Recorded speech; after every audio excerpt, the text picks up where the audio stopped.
نیکی کمانے کا یہ موسم ہے.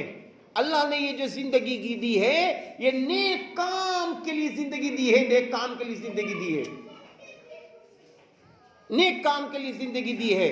ہم نیکی کمائیں، نیکی کمائیں. ہاں ابھی دیکھیے، ابھی ہم کہیں جا رہے ہیں، ہم نے دیکھا کہ میرے پاس، مثال دے رہے ہیں، میرے پاس 30 روپے ہیں اور ہم کسی دکان کے سامنے سے نکلے. اب نکلے تو دیکھا مسواک بک رہی، ہم نے مسواک خرید لی اور دل میں یہ نیت کی کہ اللہ، آپ کے نبی نے، میرے نبی نے فرمایا ہے کہ جو ایک وضو مسواک کے ساتھ ہوتا ہے، اس وضو سے جو نماز پڑھی جاتی ہے تو 26 اور 27 درجے نماز کا ثواب بڑھ جاتا ہے. چلو یار یہ مسواک لے لیتے ہیں. اور مسواک تو ہمارے پاس تو ہے، ہم اپنے بھائی کو مسواک دے دیں گے، ہم اپنے پڑوسی کو مسواک دے دیں گے، ہم کسی نمازی کو مسواک دے دیں گے، ہم کسی مؤذن کو مسواک دے دیں گے. اب لو بھائی نیک کام کر لیا، اب اس سے جو اس کو نیکی مل رہی ہے 26 اور 27 درجے جو ثواب اس نمازی بھائی کا بڑھ رہا ہے، تو خالی انہی کو ثواب نہیں مل رہا ہے، ان کو بھی ثواب ملے گا اور دینے والے کو بھی ثواب ملے گا. رسول اللہ صلی اللہ علیہ وسلم نے فرمایا، اگر کسی شخص نے کسی کو اچھی راہ دکھا دی، ایک آدمی ہے شراب پیتا ہے، جوا کھیلتا ہے، برے کام کر رہا ہے، یا اللہ نہ کرے کوئی ہماری بہن ہے جو کسی وجہ سے کوئی گناہ میں مبتلا ہے. اب کسی بہن کے دل میں آیا یا کسی بھائی کے دل میں آیا کہ یار یہ میرا بھائی ہے، یہ شرابی ہے، یہ جواری ہے، یا یہ ماں باپ کا نافرمان ہے، یا یہ اپنی بیوی کو مارتا ہے، ظلم کرتا ہے، یا یہ بیوی اپنے شوہر پہ ظلم کرتی ہے، تو یہ باتیں دل میں آ گئیں. اب اس شخص نے کہا یار کچھ نہیں، اس نوجوان سے دوستی کی جائے. اب اس نوجوان کو اس نے چائے پلائی، اس نوجوان کو اس نے سینے سے لگایا اور اس کے بعد اس سے اور قریب ہوا اور پھر اس سے کہا یار تم شراب چھوڑ دو، ہر برائی کی جڑ سے شراب ہے، یار تم شراب پیتے ہو، دیکھو بیٹا آپ شراب پی رہے ہیں، ابھی آپ کی جوان جوان بیٹیاں ہیں، آپ کے جوان جوان بچے ہیں، اب بتاؤ ان کی کل شادی کا مسئلہ آئے گا، کہیں گے ارے ان کے ابا تو شرابی ہیں، اس بیٹے کا سر نیچے ہو جائے گا. مت پیو، چھوڑ دو. اور حدیث پاک میں ہے کہ جو شخص شراب اللہ کے لیے چھوڑ دے، ایک آدمی شراب پی رہا ہے اور اس کے دل میں آیا کہ نہیں اللہ کو شراب پسند نہیں ہے اس لیے میں چھوڑ رہا ہوں، تو جو شخص اللہ کے لیے شراب پینا چھوڑ دے تو معلوم ہے قیامت کے دن اللہ شرابن طہورا پلائے گا، پاک شراب پلائے گا، پاک شراب پلائے گا.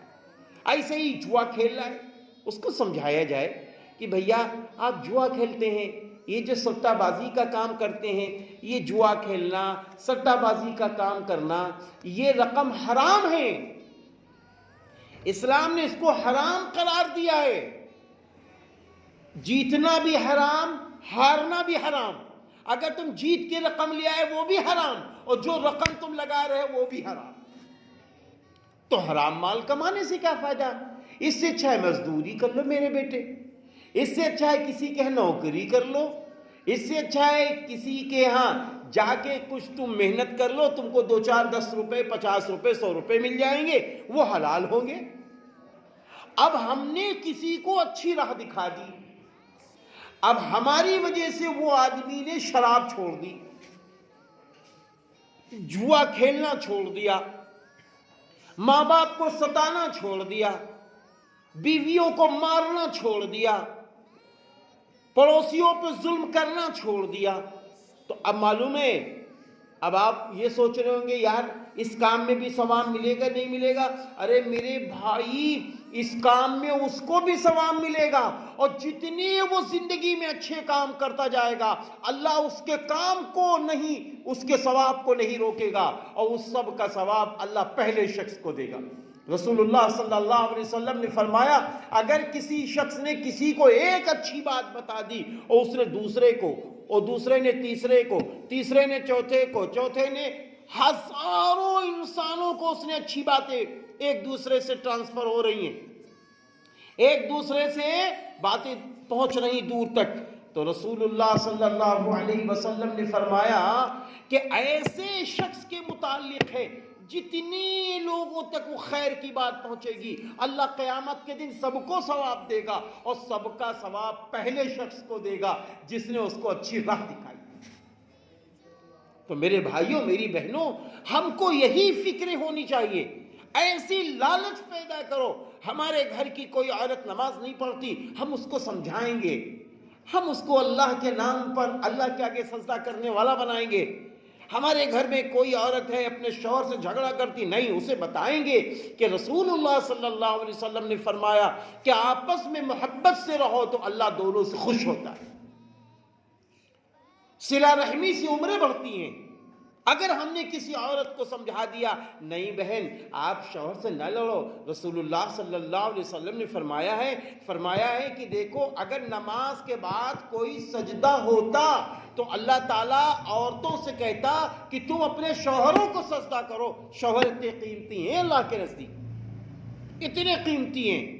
تو ایسے ہم اگر کسی بہن کو سمجھا لے گئے، ہم کسی بہن کو اس رخ پر لے آئے، نمازی، ہماری وجہ سے کوئی بہن نمازی بن گئی، ہماری وجہ سے کوئی بہن دیندار بن گئی، ہماری وجہ سے کوئی بہن اپنے شوہر کی فرما بردار بن گئی، ہماری وجہ سے ہمارے گھر میں اگر ساس بہو کے جھگڑے ہو رہے تھے ایک دوسرے میں محبت ہو گئی، ہماری وجہ سے، آپ کی وجہ سے اگر کوئی نند بھاوج میں جھگڑے ہو رہے تھے، ہم نے اس کو سمجھا دیا. جھگڑوں میں کیا رکھا ہے؟ جھگڑوں میں کچھ نہیں ہے، اختلاف میں کچھ نہیں ہے. آپ دیکھیے، اس عورت کو بتائیے جو آپس میں جھگڑے کرتے ہیں، بھائی دیکھو، انسان کب تک زندہ رہتا ہے؟ جب روح اور جسم دونوں میں محبت رہتی ہے. جب روح اور جسم دونوں میں محبت رہتی ہے تو وہ انسان زندہ ہے، اور جہاں دونوں میں کھٹپٹ ہوئی انسان مردہ ہو گیا. جہاں روح نکلی، کھٹپٹ ہوئی، انسان مردہ. ایسے ہی ایک دوسرے سے ملتے جلتے رہو، ایک دوسرے سے محبت کرتے رہو. شوہر بیوی کا حق ادا کرا، بیوی شوہر کا، باپ بیٹے کا، بیٹا باپ کا، ماں بیٹی کی، بیٹی ماں کی. ایک دوسرے میں محبت ہے، خونی رشتوں میں محبت ہے، سگے بھائیوں میں محبت ہے، پڑوسیوں میں جو پڑوسی کا حق ادا کر رہا ہے. تو معلوم ہے اس سے رشتے زندہ رہتے ہیں، رشتے زندہ رہتے ہیں. آج ہم لوگ سمجھ نہیں پاتے، سگے بھائی بہن یا شوہر بیوی، یہ جب رشتے ٹوٹتے ہیں نا، یا خونی رشتے جب ٹوٹتے ہیں نا، تو رسول اللہ صلی اللہ علیہ وسلم نے فرمایا کہ عرش اعظم پر 1 گھنٹہ ہلنے لگتا ہے. جب کوئی کسی کا رشتہ توڑتا ہے تو عرش اعظم پہ گھنٹہ ہلنے لگتا ہے، گھنٹہ ہلنے لگتا ہے. اللہ کہتا ہے کیوں ہل رہے ہو؟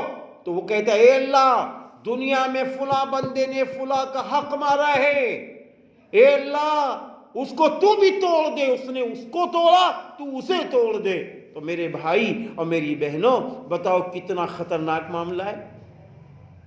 ہاں، کتنا خطرناک معاملہ ہے، کتنا خطرناک معاملہ ہے. اس لیے ایک دوسرے میں محبتیں، ایک دوسرے کا حق ادا کرنا، ایک دوسرے سے اچھا برتاؤ کرنا، یہ ہم مسلمانوں کا کام ہے. انہی لوگوں کو تو مسلمان کہا جاتا ہے، مسلمان انہی لوگوں کو کہا جاتا ہے.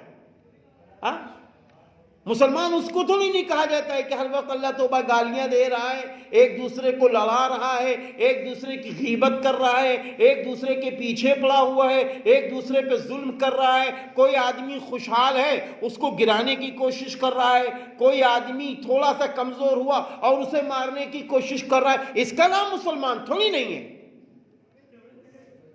حرام کما رہا ہے، جوا کھیل رہا ہے، سٹے بازی کا کام کر رہا ہے تو لسٹ میں مسلمان ہے، لیکن اللہ کی لسٹ میں ایسے لوگ مسلمان کا شمار ہو تو واللہ عالم. مسلمان تو ان کو کہتے ہیں جن کی چند صفات پہلے بیان کی گئی. اس لیے آئیے میرے بھائیوں میری بہنوں آئیے ہم سب ارادہ کریں انشاءاللہ تعالی اپنے گھر کو جنت کا نقشہ بنائیں گے.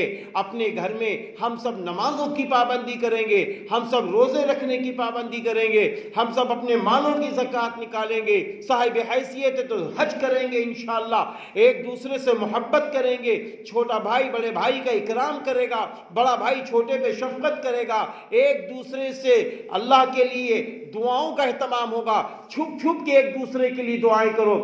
میری بہنوں ایک بات بتا دو میرے بھائیوں, ہم لوگ کہتے میری دعا قبول نہیں ہوتی, حدیث پاک میں ہے غائبانہ دعائیں بہت جلدی قبول ہوتی. جیسے کہ ہم کو اللہ نہ کرے کوئی تکلیف ہے, ہم اللہ سے کہیں اے اللہ میرا سگا بھائی اس کو بڑی تکلیف ہے, اے اللہ میری پڑوسن ہے اس کو بڑی تکلیف ہے, اے اللہ میرا ایک پڑوسی ہے اس کو بڑی تکلیف ہے, اے اللہ خیر آباد میں فلاں آدمی بیمار ہے اس کو بڑی تکلیف ہے, اے اللہ اس کو شفا دے دے. تو حدیث پاک میں ایک فرشتہ کھڑا ہو کے کہتا کاندھے کے قریب میں, اے اللہ اس کو شفا دینا بعد میں, پہلے اس کو شفا دے دے, اس لیے کہ یہ تیرے بندے سے محبت کر رہا ہے. تو میری بہنوں اس طریقے سے اپنی دعائیں قبول کراؤ, میرے بھائیوں اس طریقے سے اپنی دعائیں قبول کراؤ, اللہ تعالیٰ میری بھی مدد فرمائے. اسی لیے میں نے قرآن کریم کی وہ آیت پڑھی تھی, وَذَكِّرْ فَإِنَّ الذِّكْرَى تنفع المؤمنین. آپس کا دینی مذاکرہ ایمان والوں کے لیے نفع بخش ہوا کرتا ہے. اللہ تعالیٰ ان دینی محفلوں میں ہم سب کو جڑنے والا بنا دے, ان دینی محفلوں میں ہم سب کو بیٹھنے والا بنا دے. وآخر دعوانا ان الحمدللہ رب العالمین.